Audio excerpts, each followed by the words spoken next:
Hey everyone, I'm Jean Chatsky. Thanks so much for joining me today on Her Money. While many of us would prefer to forget the pandemic years ever happened, COVID-19 and the choices we made as a society, of course, but also perhaps personally during that time, continue to have lingering effects. Unprecedented is a word that gets tossed around a lot in reference to the pandemic, and it's true. There were so many decisions our government made, good and bad, that will continue to affect us for years to come. We know that women were disproportionately affected by the pandemic. One estimate shared broadly estimates that 2 million women left the workforce as the strains of being caregivers and working full time became too much. Now we have recouped some of those gains, if not all of those gains by this point, but it is a time in our lives that we will never get back. The role that women take on or took on as caregivers also made us much more vulnerable to contracting COVID. According to the WHO, women accounted for 72% of all COVID-19 cases among healthcare professionals in the US. So why and how did America become the world leader in COVID deaths? And did the US do a good job of protecting us? How are the policies that were put in place, like stimulus checks and extended unemployment, still affecting our wallets? Joining me today to examine what happened, our failures, and hopefully what we can learn from them is Bethany McLean. She is the co-author of the #1 new landmark expose, The Big Fail: What the Pandemic Revealed About Who America Protects and Who It Leaves Behind. She wrote the book with Joe Nocera. Bethany's a journalist, a contributor to Vanity Fair, and this is her fifth book diving into seminal moments in our country's history. Bethany, really good to see you. Thank you so much for having me on. It's lovely to be here.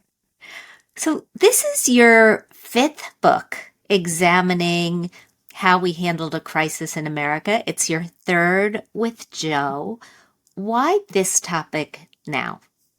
Well, I think Joe and I have always chosen big moments in American history. And while the first two were big moments in American financial history, I'd argue that looking back, at least both of those big moments, the collapse of Enron and the global financial crisis, actually have more societal ramifications than they did financial ramifications. And of course, what happens in the economy is intimately connected to what happens in our society. Sometimes people will talk about the economy as if it's this thing that sits outside our society, but it's obviously not. They're all part and parcel of the same thing. And so when COVID came along, Joe and I immediately said, "Oh, this is going to have a huge financial impact and might restructure how our economy works. But of course, because of that, it's also going to have a huge societal impact. And the societal impact in that case, I think, is a lot more obvious, right? Nobody would quibble with me on that one. So I guess sometimes I think about my work as this progression where I've been increasingly interested in the larger ramifications of business gone right and business gone wrong. You make the case pretty starkly that this was a case of business gone wrong, that the response to the pandemic in America was botched. In the book, you write, despite its tremendous resources, America did not fare well during the pandemic. That said, and contrary to many, it could not have done better. I think a lot of people, including me, say, hey, wait a minute. There is a lot we could have done better, including preventing hundreds of thousands of deaths. So why do you believe that's where it shook out? Because I think the pandemic, just as it affected people with pre-existing conditions, it revealed a lot of pre-existing conditions in America. And I think those pre-existing conditions were why the pandemic hit America particularly hard. And one of those is our incredibly flawed healthcare system. that left a lot of people without access to health care in the run up to the pandemic, and therefore meant that when this disease came along, which really targeted people who hadn't had great access to health care in the past, that it was going to hit them harder. And I'm not sure there's anything anybody could have done to have fixed that if the fix hadn't been in for decades before that. It was in some ways the result of this very two-tiered healthcare system and this very two-tiered economic system that we have.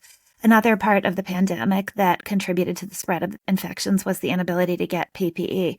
And that was the result of America having outsourced so many critical parts of our infrastructure to other countries in the name of bottom line profits without any regard for how there might be a trade-off between increased profits and decreased resiliency. In other words, you might need to sacrifice some part of the bottom line in order to build a little more resiliency into your system. And we all realized in the pandemic in multiple ways how fragile global supply chains are when they become even a little bit stressed or a lot stressed. And so I would love the magical thinking that says if we had just had a different president, everything would have been different and America would have been fine and we would have come through this as unscathed as the wealthiest country in the world should. But when you see the stark statistic that the number of deaths under the Biden administration, the first year of the Biden administration, were actually higher, it's hard to believe that. And of course, the two periods aren't directly comparable. But nonetheless, if this were easily fixable, then people would have stopped dying. And so I think magical thinking is really dangerous, both because it's unfair on some level, but also because it prevents you from looking in the mirror and saying, okay, what were the real problems here? You start the book with the response to an inflammatory article that was written by Bret Stephens of the New York Times titled, "The Mask Mandates Did Nothing. Will Any Lessons Be Learned?" I mean, we walked around with masks for months. We social distanced. We locked down. We stayed home. Did any of these things work at all?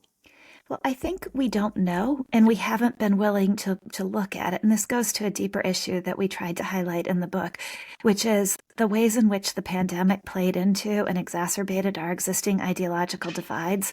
So if you think about it, being pro-mask or being pro-lockdown, why should that have anything to do with what your politics are, right? Why is one thing connected to the other? But yet there became this incredible oversimplification in which if you were a good Democrat who cared about people's lives, then you embraced lockdowns and wearing masks. And if you were a Republican who didn't care about people's lives, then you said, screw the masks and screw the lockdowns. And in reality, I think it's possible to question masks, question lockdowns, and still be a Democrat. These things don't go together. It's a little bit like saying, okay, I believe in this treatment for cancer, therefore that reflects my political affiliation. Why should one thing have anything to do with the other? So we began the book with this inflammatory article just to point out that the response to it wasn't, interesting, let's look at this study and think about it and see what works, what doesn't work, what we can learn from it. It was just wild anger with people saying, of course masks worked. And just to go back to that, the question the study raised is, does a mask mandate work? And the issue of whether a mask mandate works for a society can be different than whether a mask worn properly, a good quality mask worn properly, protects an individual. Those are two different questions. We all saw people with mask mandates when mask mandates were in effect, with the mask hanging down partway over their nose, or the rules on airplanes that you could take them off in order to eat your food, or in restaurants then you had to put them back if you were. A lot of it was nonsensical, right? So that plays into this. But so the ultimate answer is we don't know. And I think the same is true to some extent about lockdowns. They were and have become a matter of faith, a way of saying this was the right thing to do, and of course this worked. But it's too disruptive to society and has had too many costs, as we see now in what's happened to particularly underprivileged children with education, for us just to be able to shrug our shoulders and say it was the right thing to do. We need to look at it. We need to look at that, and we need to look at what the spiraling effects of the pandemic have done to the different economic groups in this country. I want to get into the subtitle of the book, the Who America Leaves Behind part.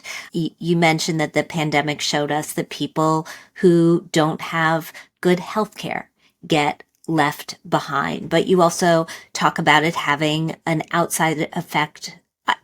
You also talk about the pandemic having an outsized effect on small business owners, especially small businesses owned by women and minorities. Every day now, I seem to read an article in the newspaper about how our fattened savings accounts with all that stimulus money have pretty much evaporated.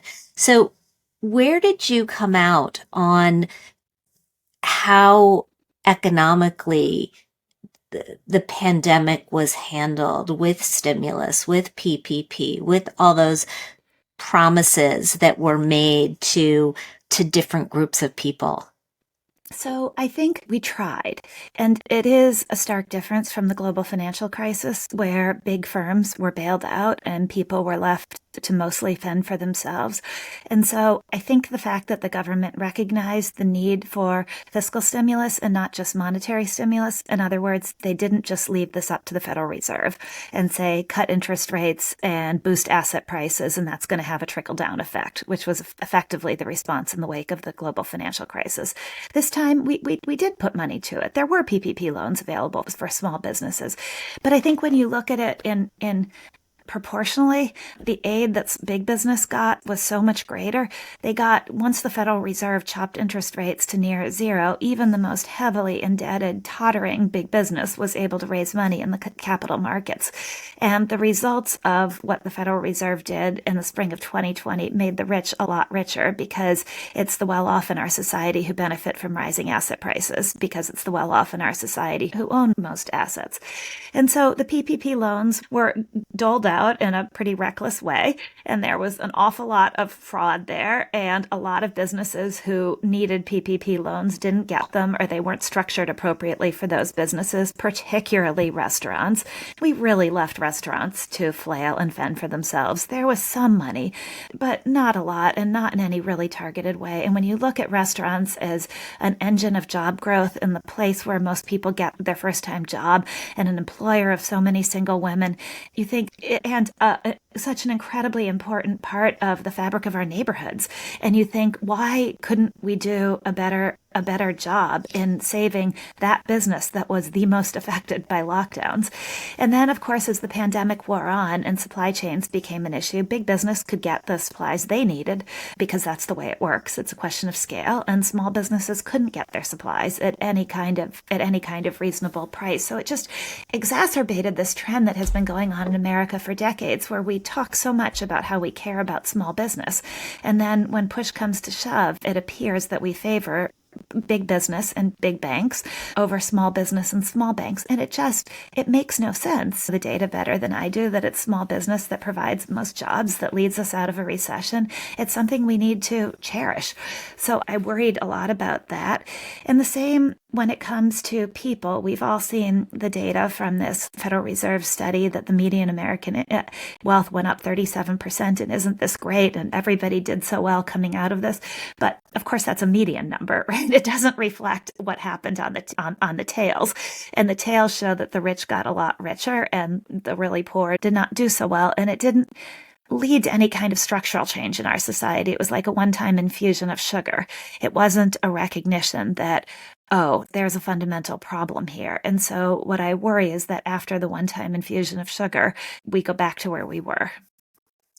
I want to talk about where we are now, and I want to talk about where we go from here, touching on things like homeownership and interest rates and the job market that may or may not be better or worse than the numbers make it out to be. So, Bethany, let's talk about where we are now. As you look at the economy, all the headlines, the markets, where do you put us? How do you feel like we are standing up? So one of the things that I think the our book revealed to me is how fallible experts are. And so I think you obviously know that well, but I would just love to offer that as cautionary advice to all of your listeners. Just because a prominent economist says it so, just because somebody from the Federal Reserve says it so, doesn't mean that you can look past what you see. And so part of what's going on now is we have this war of experts where lots of people are out there saying this is where interest rates are headed or this is where the economy is headed. The ultimate truth is nobody knows. And that on that list of nobody knows for sure includes me. I worry that these fundamental structural problems haven't been fixed. And what I mean by that is that, yes, the less well off people did well thanks to stimulus checks. But when inflation hit, because the Federal Reserve failed to see it coming, it was those very people for whom inflation took the biggest bite out of their paycheck and may continue to do so. The reality is we don't know if the Fed has inflation under control. We have this different economy coming out of the pandemic that people haven't figured out yet. And it's still a little bit of a mystery as to why inflation never materialized in the years before the pandemic, after the financial crisis. Many pundits expected that it would, and it didn't. And now suddenly here we are. And so I think the idea that anybody knows where we're going to be in a couple of years is flawed. But the other structural issue that I worry about, I was so stunned to see this, despite the fact that big companies talked up everything they could do for their essential workers, their frontline employees who were out in stores during the pandemic. The reality is that most of the gains in share prices, most of the rewards went to shareholders, went to owners of capital, and frontline workers didn't do that well. They didn't get that much of it. And I was stunned by the statistic or this study I found that some of the biggest recipients of government aid are people who have full-time jobs at some of our biggest companies, but they can't make enough from those full-time jobs to make ends meet. I think that's a really big structural problem in our economy. You need wages to reflect the work that people put in. Let's put aside anything else about your beliefs about equality and what we need to do with tax rates. I think we can all agree that if somebody works a full-time job, they should be able to take home enough money to make ends meet.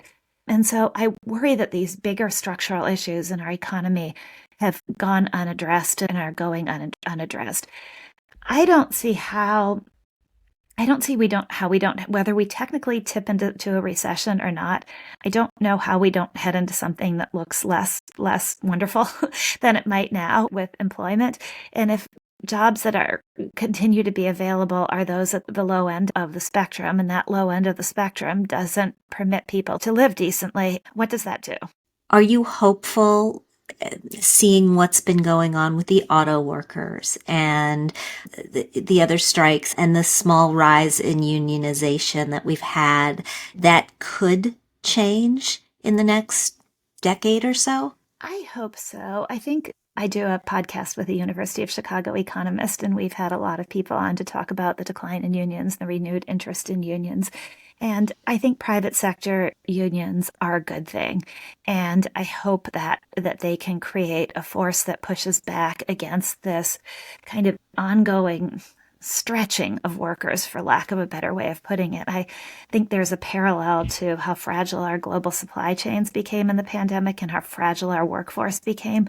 So when you see some of the rage and now some of the difficulties in retaining people like teachers and nurses, well, of course, they felt stretched before the pandemic even hit, asked to do more and more for not that much money with just-in-time staffing for nurses. And so when the pandemic hit, they were done before it hit. And they're close to done before it hit. And the pandemic, just as it snapped our supply chains, it snapped our supply of workers in some places. So I hope that if companies aren't capable of rethinking how to treat workers, that workers themselves, that we're able to create a little bit more of a balance of power.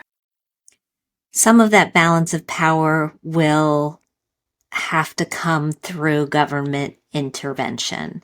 We pulled a recent study from Pew that found that public trust in the federal government is at near record lows. Fewer than 2 in 10 Americans say they trust the government in Washington to do the right thing. I wonder how we'll get trust back in the government to do the right thing, or if we just don't believe that the government ever will do the right thing again, which is not really a question, but it's so many pieces of information swimming about at the same time that we're clearly looking for leadership that we feel can help us get to a better place, not the worst place that you think is coming. And I agree with you, by the way. I don't know how we find it. Do you have thoughts on that? Yeah, I think it's a very multifaceted issue, but I think in many ways the lack of trust in government has been earned. And one of the big overarching points of this book was the way in which government has failed to set the right rules. Because in the end, there's really no such thing as a free market, right? We in America have embraced this notion that the free market should be applied to every aspect of life, and the free market fix is the right mechanism for everything. But in the end, when you think even about the freest of markets, there's bankruptcy court, there's the existence of a limited liability corporation, there's all these rules that are established that then provide the groundwork for how the thing works. And when I think broadly about various aspects of our economic system, it does seem to me that government has failed to set the right rules, and government has to set rules, whether you believe that, whatever your stance on how much government involvement there is, government has to set the ground rules. So when you look at the healthcare system, for instance, and government allows a private equity firm to buy hospitals, and private equity firms, by law, their investors have to come first. They have a fiduciary duty to those investors, so they have to figure out any way they can to make money from the hospital system. Is that the way you want our healthcare system to function? Is that the right thing, for the right approach for a piece of critical infrastructure that needs to make sure Americans are healthy, or is it not? And if it's not, then it's up to the government to set the ground rules for that. It's not the fault of private equity coming into the healthcare system. It's the fault of government for not setting the right rules. So I think in many ways, and then of course there's the global financial crisis, which I think its most lasting legacy, again, it's not financial, it's societal. It's the way in which the government's response to it stripped away faith in capitalism. And I think that's really problematic. On a broader note, I think one thing that leaders across the board have to come to terms with is that in a world awash with information, you have to give people the whole truth. You can't afford for example, in public health, there's long been a kind of a belief: lie to people, exaggerate about what a mask can do, exaggerate about what staying home can do, because why that will get more people to do it if they're sure that it's good. In a world awash with information, when the information comes out that maybe there's some nuance around that, maybe we're not quite sure, then you create distrust. And so you can't afford, even if the conditioning is tell people, don't offer nuance, give people big blanket statements. You just can't do that anymore, because you decrease faith when people find out that what you said was so just isn't so. So I think overall leaders have to come up with a new way of handling the world, because these big blanket statements that aren't true just destroy faith. So I think it's a really difficult proposition. I think that some of the lack of faith in government is coming with increased faith in business, because we're all being taught that business can get it right somehow. But the reality is some of government's dysfunction is because of business lobbying. So the whole thing it's all caught up together. Yeah. And what you are saying about the flow of information is people have to remember big blanket statements worked when everybody got their news from the morning paper. But now that you are on your phone 24/7 and you can pull up countless sources of news with varying perspectives, it doesn't work anymore. People are going to get the nuance whether you give it to them or not. So you're better off just explaining the underlying story as you understand it. We are at our heart a personal finance podcast. We talk about big issues, the economy and the world, because they matter to our wallets and they have a big impact on our wallets. But in the end, I always come back to the fact that I can't control the economy. I can control my own personal economy to some degree. Having now written about the global financial crisis and about Enron and now about the pandemic, what do you think everyday people should do with their money in order to best ensure their future for themselves and for their families? Yeah, and it is a really interesting question because it does come back to your question about trust. Because I think the collapse of Enron showed everybody that this very simple thing we'd all been told to do, have your 401k, and there were some warnings before Enron about maybe don't have it all in your company's stock, but most of us believed in the place where we worked, and Enron showed the fallacy of that the place where you work can all of a sudden betray you because it turns out it's not what it's cracked up to be. And then when it collapses, you're left with nothing. And the global financial crisis showed the fallacy in some ways of home ownership, right? If you just do the right thing and scrape and save and get a mortgage, and no matter what that is, then you'll own your home. And that's the American thing to do. And that's stability for the future. And I think we've seen some of those same questions about student loans, right? Do anything you can, pay any amount you can to get an education. Well, wait, there are all these unscrupulous lenders out there and these unscrupulous colleges that will load you up with debt that you can never pay back. So I think the most important thing to do is to listen to podcasts like yours, be really aware, because a lot of what you're told isn't true. And so you have to know for yourself and you have to protect yourself. And there is this, I think, unfortunately, particularly among women, there is this sense about the world of money and the world of finance that I'm not going to understand it, and I'm not going to get this, and it's not that interesting anyway. And so let me just back off from it and find somebody to listen to and trust. And the reality is you can't do that. One, it is really interesting. Two, it's not that complicated. If you put your time into it and really try to understand these big issues, you will get it. And so I think I've often thought actually about writing a book on the parts of our global financial system that you really need to understand because you can't afford not to understand them. So I think that's one thing, is just you have to understand it. And you can't just have blind faith in these precepts that are put forward because they've been proven wrong. The other thing, which I'm sure you talk a lot about, and it's just so obvious and basic, but we have become, particularly at the lower end of the income distribution and even in the middle class, a society of debtors, and we're encouraged to take on debt by so many of the ways the financial system is structured. And we're encouraged to do that not because it's good for us, but because the way in which financial institutions make money is the extension of credit and then the carving up and packaging and selling of that debt. And the reality is debt is dangerous. I mean, it can help you as long as you understand what it is and keep it in a very limited quantity. But the less debt you have, the more control you have over your own financial future. And I just think everything is, our world is awash in marketing slogans that will push you to do the opposite. And I have to be very careful. 100%. And you should absolutely write that book about the parts of the global economy that we all need to understand. And we will have you back on to talk about it. The book is called The Big Fail: What the Pandemic Revealed About Who America Protects and Who It Leaves Behind. It is a must-read, another must-read from Bethany McLean and Joe Nocera. Thanks so much for doing this. Thank you so much for having me on.